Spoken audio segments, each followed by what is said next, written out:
Things that make you go, This is one of those things. Because Elliotte Friedman, on today's 32 Thoughts podcast, just revealed some really interesting info about the Noah Dobson trade sweepstakes between the Montreal Canadiens and the Columbus Blue Jackets. Now, as we all know, we've all been familiar with this over the past few days. Noah Dobson's a Hab. He signed a $9.5 million AAV extension upon getting traded to Montreal, and the package that the Islanders received in return involved 2 first-round picks and Emil Heineman. That's it.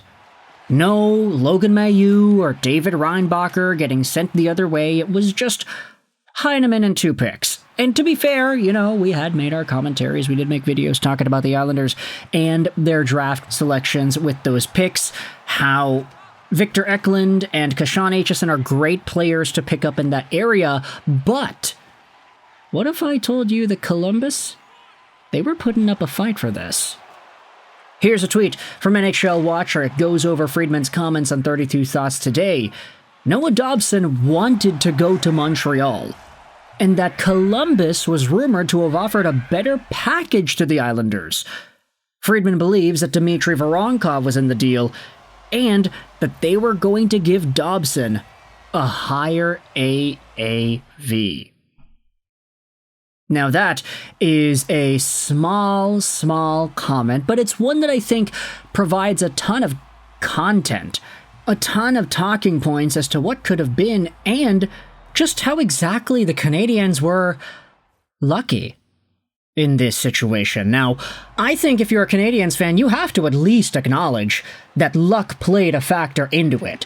Not luck as in, they spin the wheel and they got a nice little extra prize, but luck as in Noah Dobson legitimately wanted to come to Montreal and was willing to take a lesser dollar amount and, in turn, give the Islanders a lesser return to make this go through. Now, no disrespect at all to Emil Heineman, but if you've been watching my videos for the past calendar year, you would all know just how big of a fan I am of Columbus Blue Jackets forward Dmitri Voronkov. That guy is a monster, a legit first-line player who had found such a good spot on the Blue Jackets' top line of guys with Sean Monahan and Kirill Marchenko. Just a totally fantastic line. And you're telling me that the Islanders passed up on getting that guy for Emil Heineman? I know the prospects. We've been talking all this good stuff about the prospects. I love Eklund, I love Aitchison, and of course Matthew Schaefer is the cherry on top. But, wow, they could have had Voronkov. For what it's worth, the Blue Jackets had the 14th overall pick in the 2025 NHL Entry Draft, so if you wanted to think about it like that, okay, maybe instead of getting 16, 17, and Heineman, maybe the Islanders would have gotten 14, a second-round pick, and Dmitri Voronkov. Voronkov is very, very good. I think he's such a talented player. The Islanders could have gotten Victor Eklund at 14. There's still a lot of value they could have received in that sort of a transaction, and Dobson would have been paid more. But what does it show here in this situation where Noah Dobson had the chance to give his team more? His old team, that is. Give his old team more in a trade, get some more dough, but instead he said, nah, I want to go to Montreal, and I'm going to sign for 9.5, even though my ask with you, New York, was 11. The Habs made out so clearly on top here that I think as a Canadiens fan, it really gets me more excited as to how everything's falling into place. This was not supposed to happen, folks. If you had told Canadiens fans a month ago, hey, Noah Dobson will be a Hab by the draft, everybody would have been like, okay, wait, what? They're getting that guy? No more problems on right side defense? Okay, maybe you can still say there's a need to get more, but then again, Reinbacher, Mailloux, Carrier, Dobson, there are enough guys there that can make a significant impact at the National Hockey League level, and the New York Islanders ended up granting Kent Hughes this chance and passing up on Dmitri Voronkov in the process. If Emil Heineman ever becomes a player who is as good as Voronkov was this previous season, I think you're really happy with that. If Victor Eklund becomes a top 6 player and Kashan Aitchison becomes a total brute force on defense, I think you're really happy with that. But Voronkov is already good, and he's already in that spot where he's cooking at the National Hockey League level. You still could have gotten Eklund, and Dobson could have gotten more money. I mean, the Montreal Canadiens are total winners here, aren't they? Aren't they so lucky that this guy just really wanted to come over to the Habs?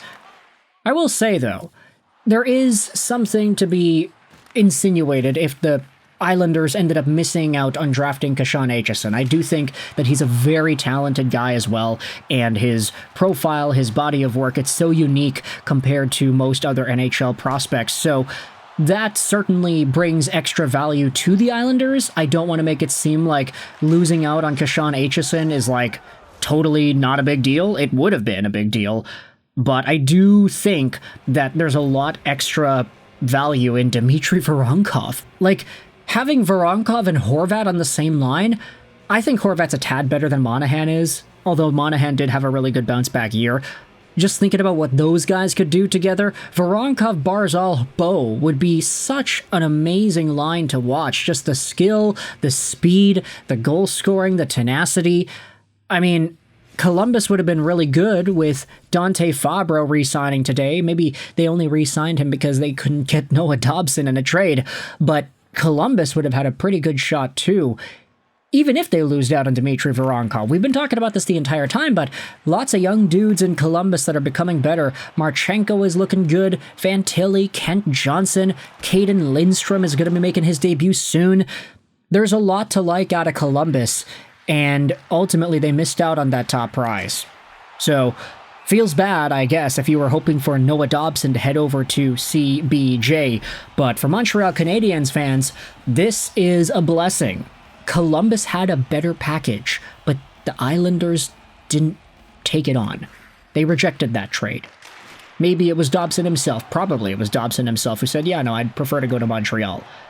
And I'd say, by some stretch of the imagination, would it not be kind of courteous for the Islanders to have done Dobson the solid that they did? Hey, we have a better offer from Columbus. Even though the relationship between you and us, it's soured, we still want to respect your wishes. We'll give you a trade to the team that you want, even though it gives us a worse return. We'll just do you a one-up like that. Huh. You know, I'm starting to think this Matthew Darsh guy is pretty good. So let me know your thoughts in the comments section below about this Noah Dobson trade update and how the Blue Jackets reportedly had a better offer on the table, which included Voronkov, only for the Isles to say no and send him over to Montreal for Emil Heineman instead. Let me know your thoughts in the comment section below. I hope you enjoyed this video. Rolls 99, and bye.